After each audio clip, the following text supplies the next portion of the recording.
Thank you for joining today's live stream.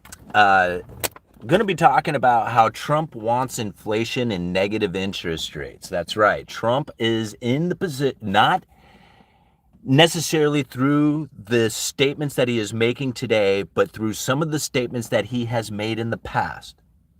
When he was president of the United States, he said that there was no inflation, that the Fed should be printing money and taking interest rates into negative territory.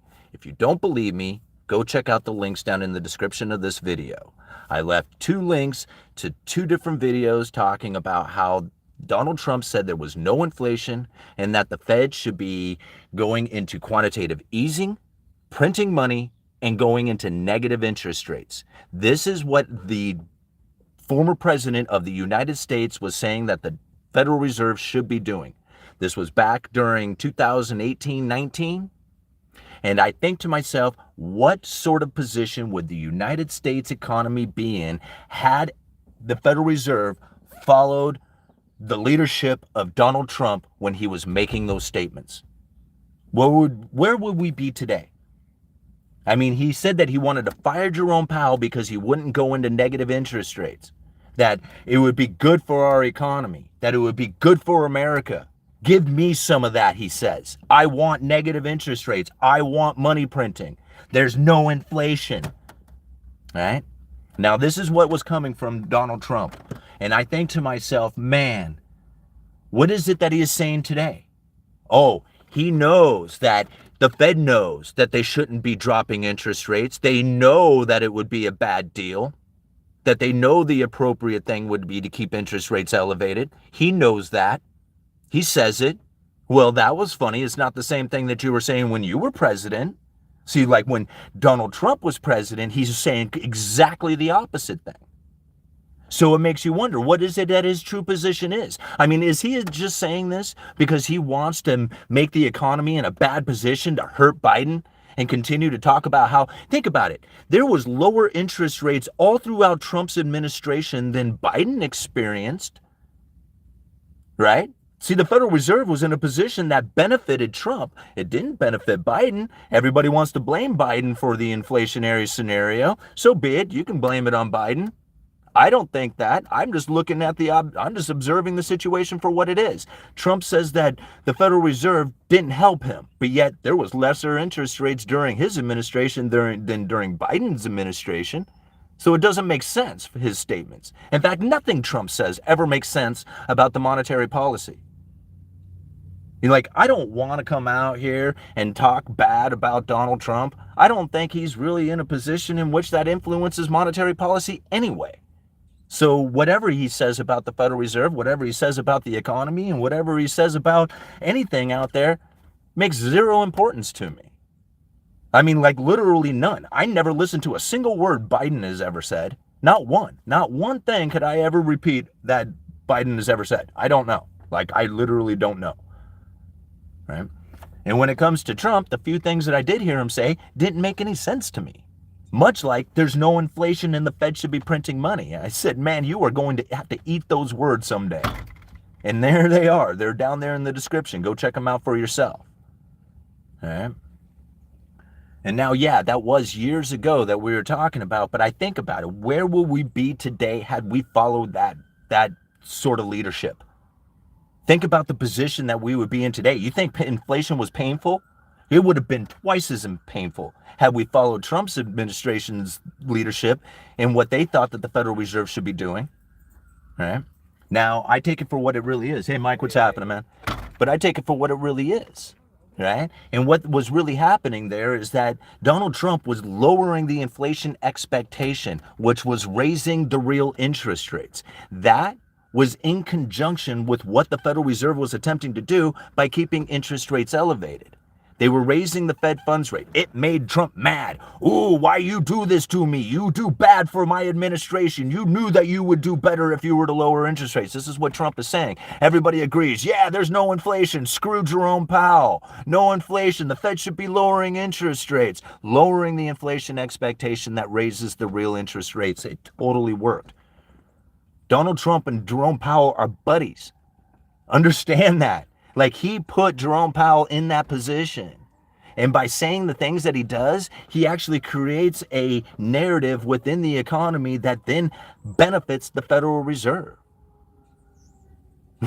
Nobody realizes it. Nobody sees it. They actually fall in line with the idea that Donald Trump hates Jerome Powell, but that's not the truth of it. It's not even. And in fact, all that garbage that he was blasting out there before was all, again, in the efforts to lower the inflation expectation and raise the real interest rates. And it works. It totally worked.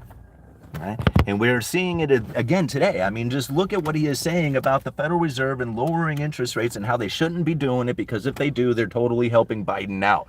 Right? But by that same admittance, by that same statement, you have to reverse it. If they don't lower interest rates, that means they're trying to benefit Trump. In fact, they would be trying to benefit Trump no matter what you think about it, because the lower interest rates existed during his administration, but not during Biden's administration. So even by that thought alone, just take away the words of it and just look at what had occurred. Lower interest rates during Trump's administration, high interest rates during Biden's administration. The Federal Reserve was not there to help Biden. They were there helping Trump.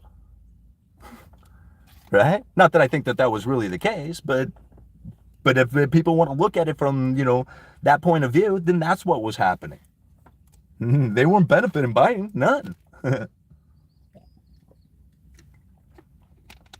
Sure, all the quantitative easings and all that other stuff, right? That might have been helping out the idea of the stimulus, but it didn't help out the idea of inflation, right?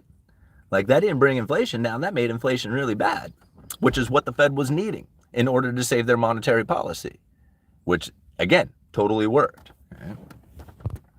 All right, hit the like button, everybody. We got 152 people watching with 32 likes. He loves the idea of it. Boom. What's going on, Simon? What's going on, Port King?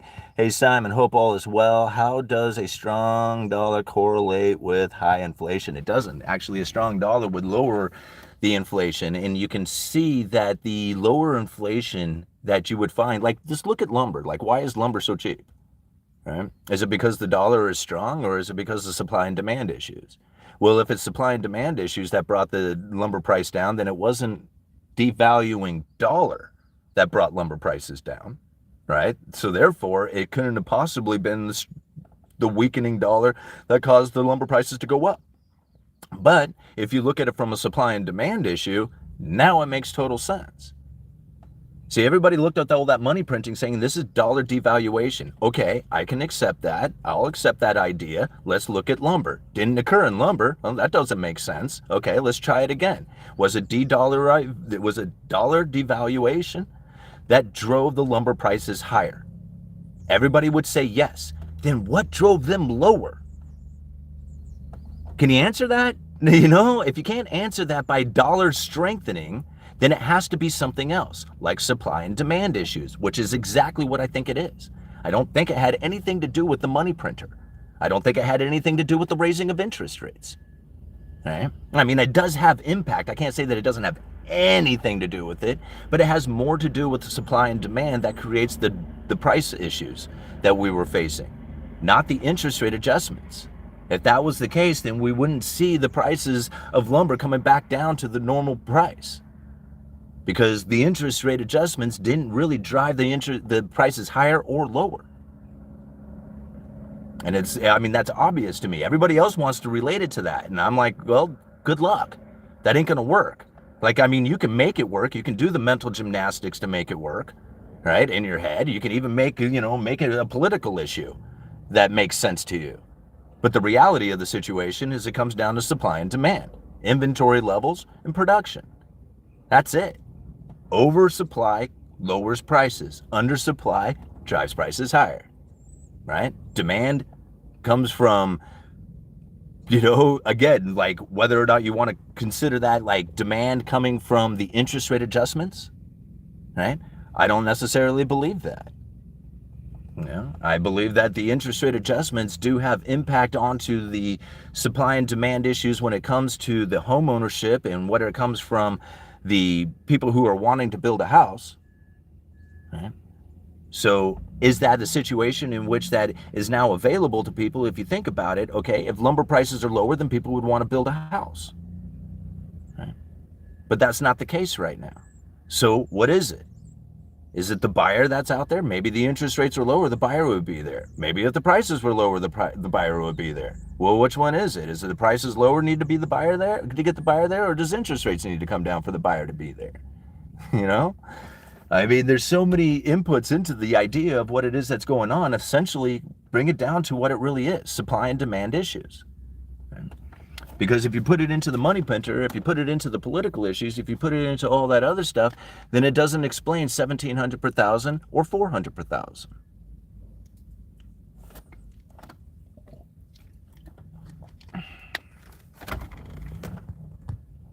All right, moving on.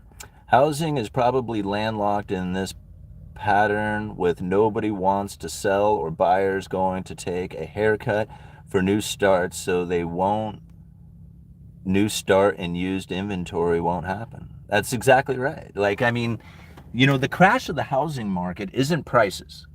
The crash of the housing market is sales, like transactions, churning over. Like it's freeze, like whether or not you couldn't get a loan that caused the housing market to fall, or if you're simply just not wanting to get the loan or couldn't get the, or whatever, right? Whatever is happening, it's the transactions that is slowing down. Now, whether or not that drove prices down or the prices stay elevated, I think that's, you know, secondary to the fact that the transactions themselves have essentially come down to a very low level, which prevents the housing market from really turning over and providing an ability for there to be buyers, sellers, and builders in a new inventory, right? See, this is like, if it comes down to the idea that a builder is going to build a house but can't find a buyer at the end of that, then why would he start the house? That's the condition of it. Same thing for the sellers, right? If they even sell this house, if they can't go and buy one and they're not going to be a buyer because the houses are expensive, then they're probably not going to be a seller, and therefore inventory doesn't come to the market, right? So people just seem to think that it's like, it's going to be like this automatic thing that once it reaches a certain point, all of a sudden there's just going to be this flood of houses that are going to come onto the market for $100,000, and then they're going to just run out there and be able to pick one up. And I'm thinking, you realize that if houses go down to $100,000, most people are probably not getting loans, and that you would have to have the cash on hand. And the only people who are going to have cash on hand is going to be the filthy rich, who are going to be buying houses during that time, which is going to separate the rich from the poor even more. Like I don't see an opportunity coming for anybody out there. Not in the way that the economic forces separates the rich from the poor, not as the new money pours in. There's like, that doesn't provide you with an opportunity for those who have not, right? I mean, that opportunity was long ago. The 40s, 50s, 60s gave you that opportunity to have a regular job, regular life, and a regular opportunity to get into a house. That doesn't exist nowadays. You have to have a very unique position, right? All right. Under Trump with tariffs, I stopped buying Canadian lumber. I don't know how you can stop buying Canadian lumber, Charlton. Like, my yard is full of Canadian lumber and I don't have any other choice. Like, when I call up a wholesaler who for lumber, I'm kind of stuck at whatever it is that they have available on the market. And whether it's Canadian or domestic, I mean, yeah, sure, I can make my choice and say I do or do not want it. But then what am I going to sell? Like, I have to take what's available out there. Hopefully it is domestic. If it's not, then I have to take the Canadian stuff. And I could deny it, but then I could deny my sales too. That ain't gonna happen, you know? And besides, never mind. I'm not gonna get into that. All right, I give Biden 2 weeks. He's out. He's not done one thing right in this country. Yeah, I wouldn't know if he has done it right or wrong. So, all right, new cars cost as much as a house 10 years ago. Universal basic housing, yeah, not going to happen. Interest rates at zero for almost 15 years and didn't help the economy. All right, I mean, if that's it. Here's the thing: interest rates at the lower bound of zero don't work. So if you were anticipating them working, they don't. That's the understanding of the classical form of economics from the Federal Reserve, right? They lower interest rates, this sparks the economy. No, right? Interest rate adjustments don't work. They hit the lower bound of zero and failed. They failed to stimulate the economy. They failed to produce the inflation. They failed, right? So don't look at it saying, hey, they had extra low interest rates for 15 years and it failed the economy. Yeah, no kidding. Don't look at the 15 years of low interest rates. That part doesn't matter. Right? The interest rate adjustments don't make the interest rates don't make any difference.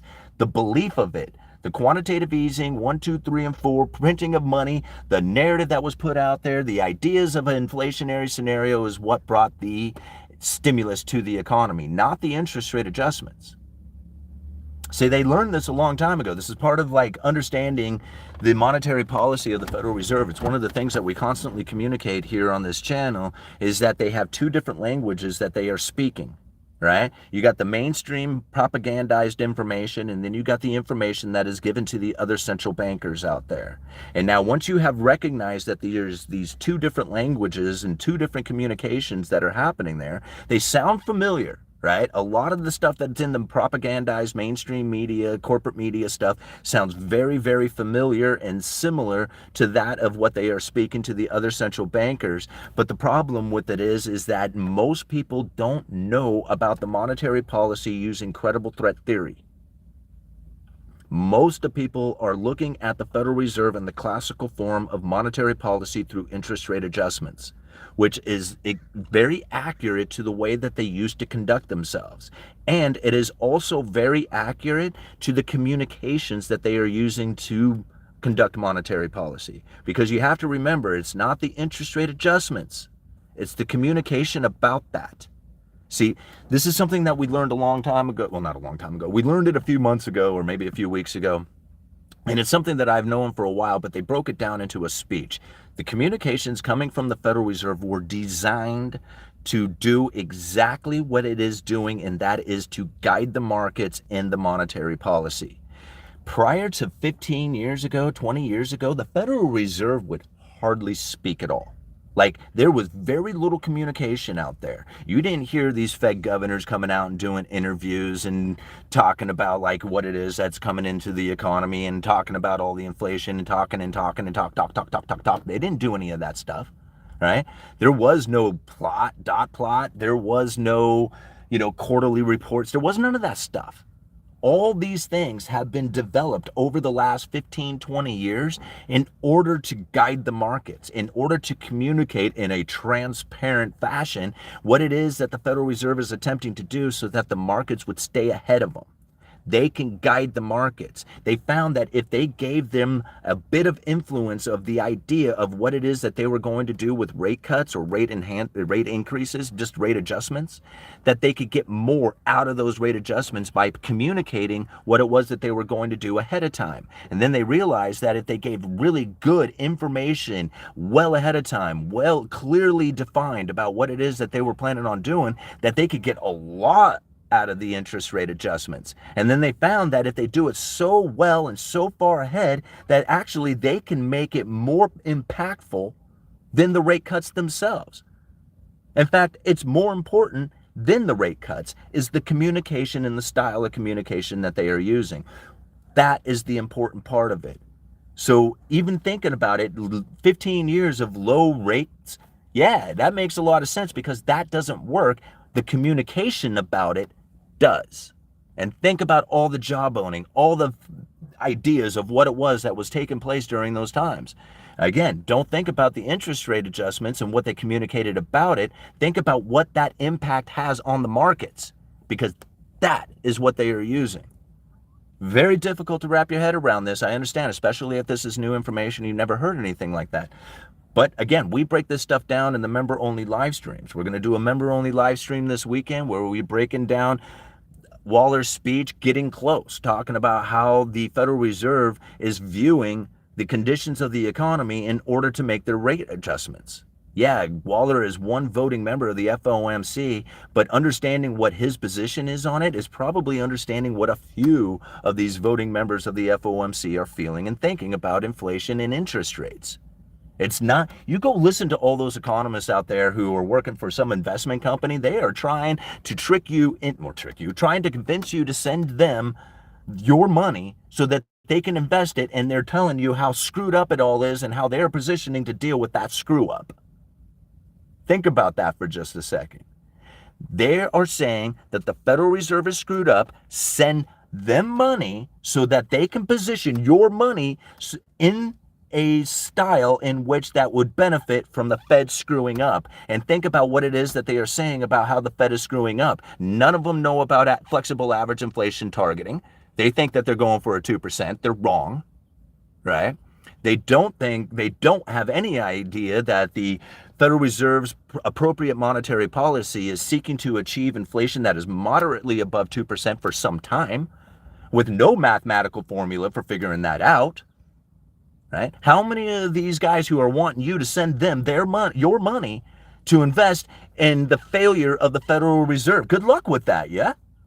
Good luck with that. That's not what's happening. I'm not sending my money to anybody who is saying that. I would anyway, but I don't, but if I had money and I was looking to send it to somebody who was figuring out where to position it, it certainly wouldn't be that dude, right? The Fed screwed up. They don't know what they're doing. They failed, blah, blah, blah, all this other stuff. Better buy gold. Well, okay, go for it, man. But all that stuff you said about what the Federal Reserve has failed, that's not what's going on. Not even close. Yeah. Anyway, man, I'm kind of going off here. What time is it? 11:36. All right, I still got a few more minutes here. Gerald Salente. Yeah, I like him. He's okay.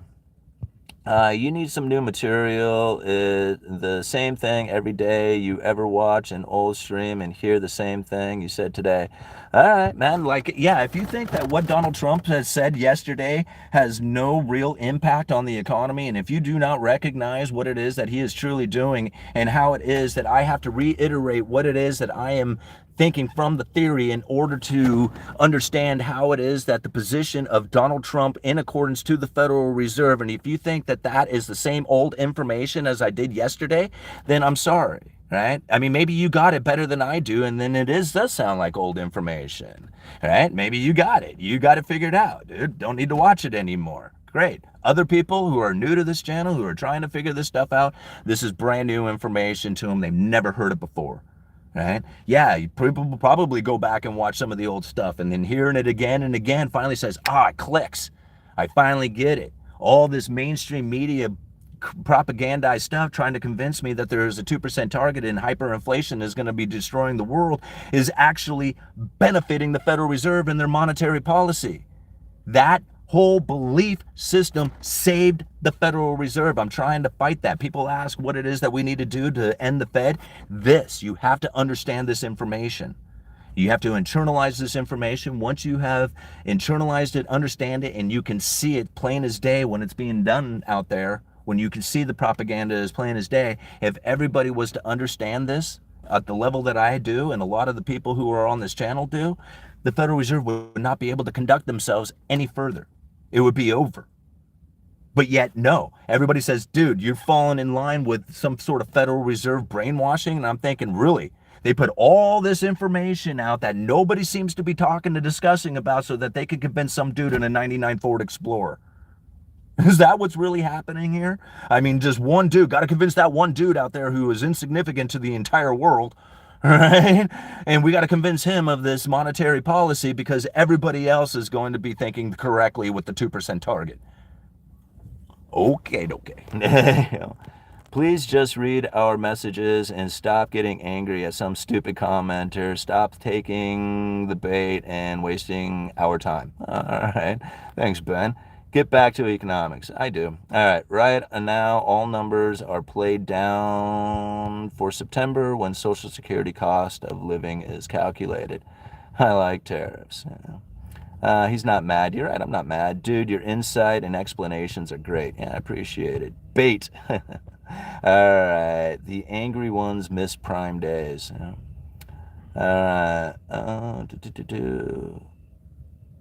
Trump's position is new.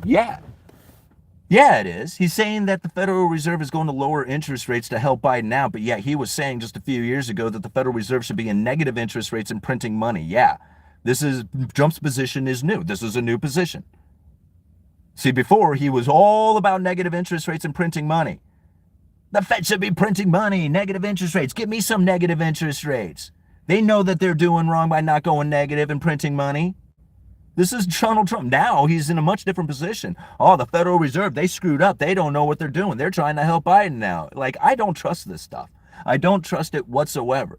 Right? Not what he is trying to say. What he's communicating out there, and I understand the theories behind it, I get it.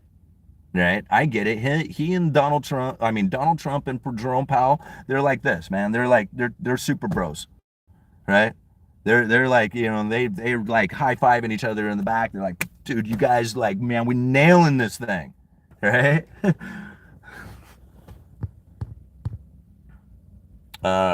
It's not new. He said that all along. No, he didn't, Luther. When exactly did he change his position on quantitative easing and negative interest rates? When did that happen? Right? Oh, when he lost his presidency? Oh, yeah, now it's a bad deal because it doesn't benefit him. Is that okay? Is that good for the country, or is that good for Donald Trump and his administration in trying to continue on with his power? Right? Like, I don't trust that stuff. Larry Bird, $1.99. Keep educating us, UE. You bet I will. Trump wants Jamie Dimon to chair the Fed. Oh, good Lord. Oh, man. Oh. Yeah, let's do it, man. I mean, I'm down for the game. Like, let's watch that. That'll be one hell of a show. I'm gonna make up a lot of popcorn and coffee for that one.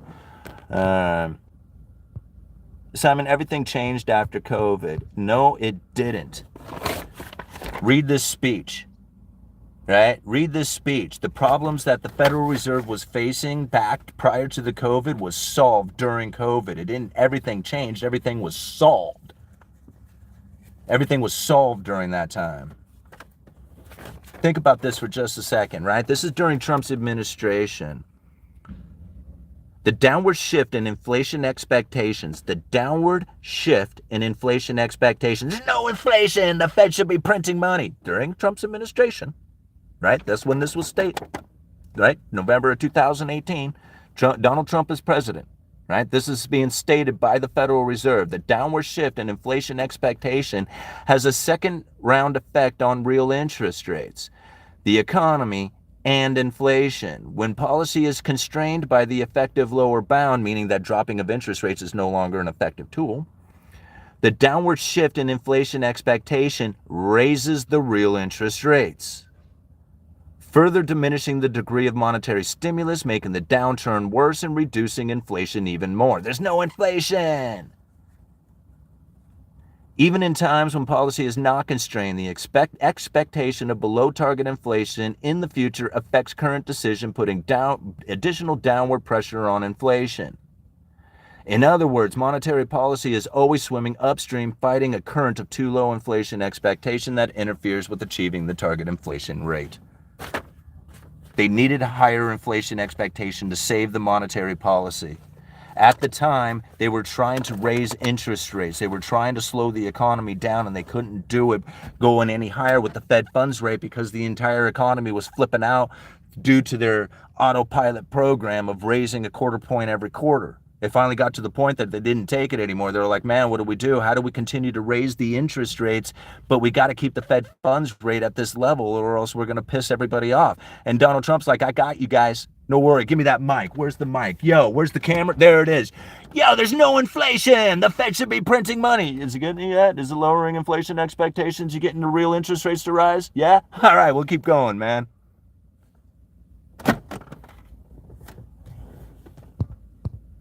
Moving on. Local enterprise broadcasting, $4.99. How is BRICS going to affect the domestic dollar? I've heard both sides, just wondering your thoughts. So, talking about BRICS, listen, this is the problem with the BRICS nation, is that there is nothing out there, literally nothing out there that can compete against what the dollar is doing, okay? And now, granted, I'm not saying that these other countries couldn't eventually do something that the dollar is doing, but they're not. And that's the important part to understand, is that all these BRICS nations are not going to put themselves in a position like the United States has done in order to provide the world with the safe and liquid asset of U.S. treasuries. See, this is the problem that most people don't understand about having a world reserve currency, is that most nations don't want to go into debt. They want to be an exporting nation, importing money, right? But this nation doesn't do it. We import stuff and export money. We export money by borrowing it using US treasuries. Now, this little concept right here, which isn't little, it's giant, is something that no other nation is even remotely close to coming close to doing. And that is going into debt as much as the United States has done in order to provide the world with the safe and liquid asset of US treasuries. If another nation wants to compete, you have to gain the trust of the world to loan you the money. Right? That means people would have to go out there and trust buying Chinese bonds. They would have to trust buying Brazilian bonds. They would have to trust buying South African bonds. They would have to trust buying all these BRICS nations bonds.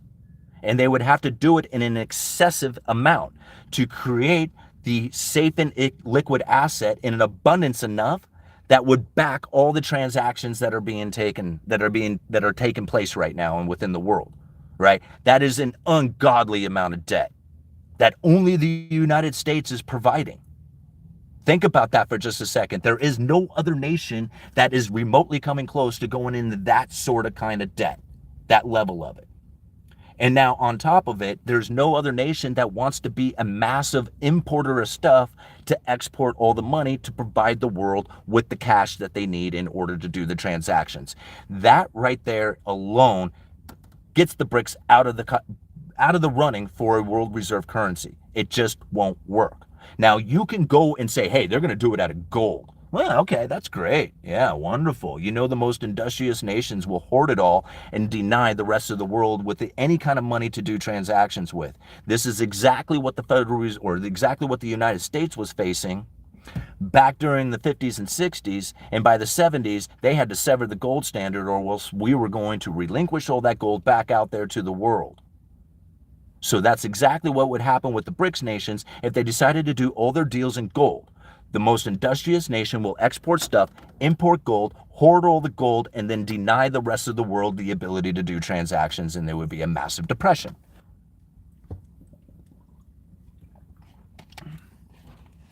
So without a complete collapse of the dollar, Gresham's law says that there will be no introduction of a new currency. A good currency, one that's better than the dollar, will get hoarded away. And if it's a bad currency, why would you use it? So the dollar is very much going to be the world reserve currency going into the future until it completely collapses. And there is no more dollar. Once that takes place, yes, there might even be a gold standard for a while. There might be some other fiat currency. There might be something else that comes in and replaces it for the time being or fills in the role. But there's nothing, not even like you look for a second place and it is so far off away. It's just like, that isn't even a real possible. That isn't even possible. It's not even a real possibility. Right? Like, you know, if you took away the dollar and that and all the rest of the world's currencies were there to do the transactions, the entire world would fall into depression. There's just not enough currencies out there to do the transactions with. Only the dollar provides it. And it's very important to understand that, because, like, if you don't understand Gresham's law, if you don't understand Triffin's dilemma, you need to research those things deeply, right? Those four economic theories, Gresham's law, Triffin's dilemma, the bullwhip effect, and Cantillon effect. Those four theories, if you study those, internalize them, and able to describe them for yourself, then you are going to see when you look out there that there is just certain things that just can't take place, regardless of how much they say that they're going to, right? With that being said, right, there is a rise of these BRICS nations. They are building up the systems. They are building up the partnerships. They are building those things. I give you that, right? That is happening. There is very little doubt in my mind. But I take that idea and I think about it for just a second and think about it competing against the liquidity of what the Federal Reserve is doing. And the Federal Reserve is sitting in a position in which that they are trying to provide the world with the liabilities of the Federal Reserve, which is the cash, the liquidity. They're trying to figure out how to provide the world with liquidity so that they can do transactions without driving the United States into an unsustainable debt path. Because the way that they provide liquidity to the world is by buying U.S. treasuries. And if they keep buying U.S. treasuries to provide the world with the liquidity to do transactions, they're going to destroy the United States government. They know they can't do this. They've said it over and over again. They keep repeating that. And so now you think about it, how does the world deal with transactions if they don't have enough liquidity coming from the Federal Reserve to provide it to them? BRICS nations, hey, let's try and fulfill the role of providing the world with some liquidity to do transactions that the Federal Reserve is trying desperately hard to provide without driving the United States into an unsustainable debt path.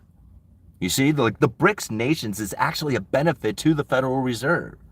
It's actually a benefit to the United States government to think about it, because then they don't have to go into an unsustainable debt path to provide the Federal Reserve with a safe and liquid asset to put on their balance sheet to provide the world with the liabilities known as cash. You think, see this? See how this goes down? All right. Simon drank way too much coffee today, and I got to get going. What time is it? 11:50. I got 5 more minutes. I support Trump, but it's always good to hear legitimate criticisms of policies and ideas. Keep on keeping on, Simon. Yeah, thank you very much, Jack. I really appreciate the $5, man. I really do. You guys are always so very supportive of this channel, and even though like people don't agree with everything I say, thank you, and I appreciate that, because this is exactly what it is. You have, you know, if you don't take on somebody else's opinion, or at least, what is it, like the mark of an educated mind is to be able to, what was that, is to be able to conceptualize of, or believe it, or think of a concept without internalizing, without believing it, right? Necessarily believing it. And so to like understand somebody else's point of view, like to look at it and say, okay, well, let me look at your point of view and see if it actually beats mine, right? So you say, okay, this is the correct argument for just a minute, right? And you say, this is how it's actually going down. And you actually, and you think about it, it's just like, man, can I beat my argument with this argument? So if I could state this argument, like if you were debating and somebody says, okay, well, here's my argument, and you look at their argument and then you're able to articulate their argument better than they can, and then go and disassemble your own argument that is done better than theirs, now you know you've won the debate, right? And that's the whole point of listening to somebody else's, like, if you disagree with it, is that you take it, internalize it, try to understand it from their point of view, and then explain it better than they can. And then if you can do that, and disassemble their argument, you know you've won the debate, like straight up. Right? So you have to be able to internalize their view of it, explain it in their way better than they can, and then you got it, right? And then you can win the argument, essentially.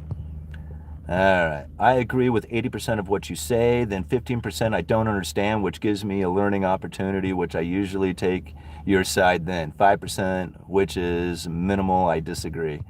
You know? Simon hits a home run with this video. Smart guy. Hey, thank you, Mark McGuire. I really appreciate it, man.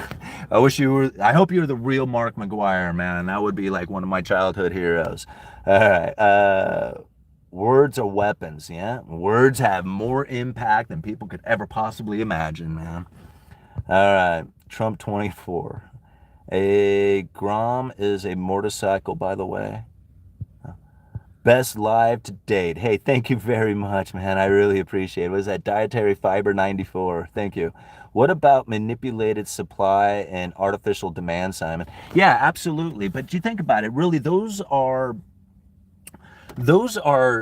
things that wouldn't occur if it wasn't for the industriousness of the people first. So you think about it, anything that government does wouldn't have been able to do it if it wasn't for the rise of the people first.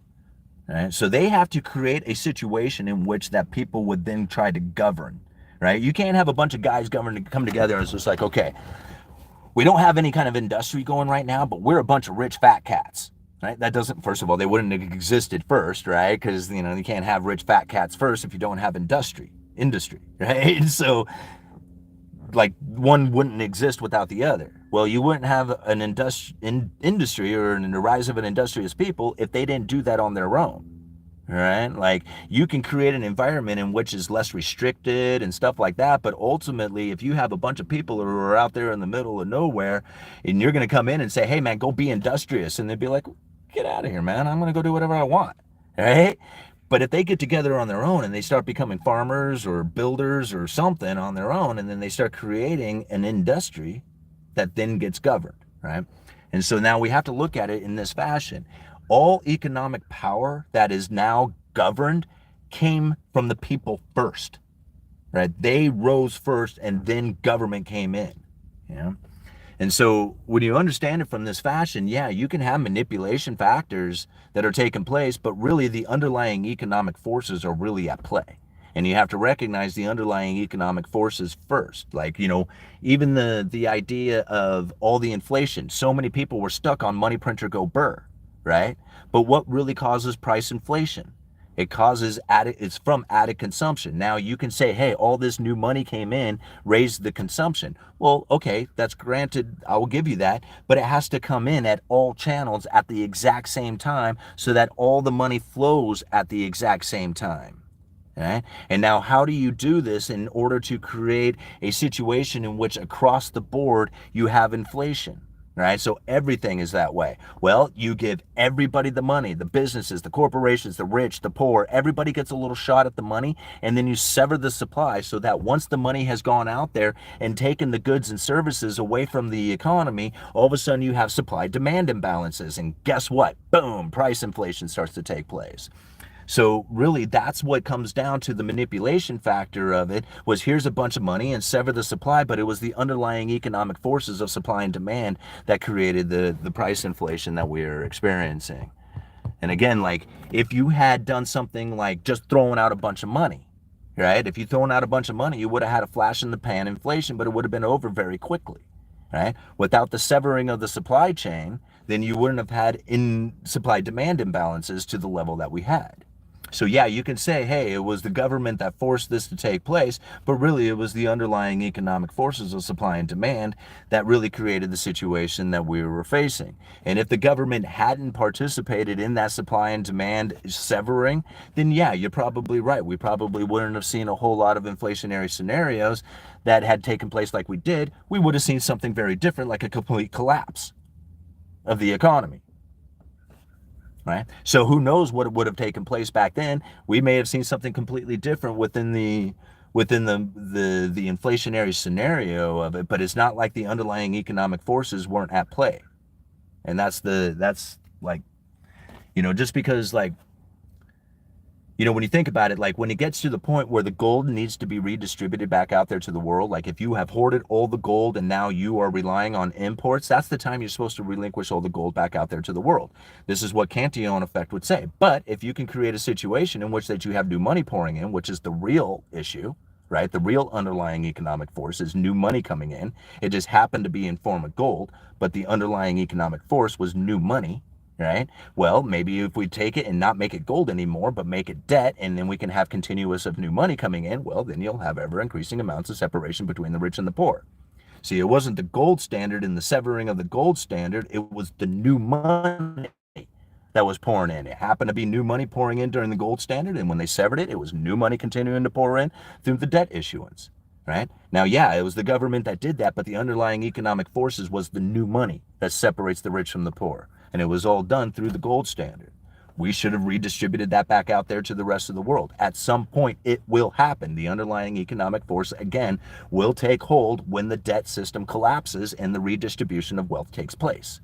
Right? It should have happened a long time ago. It didn't. The underlying economic force is still growing.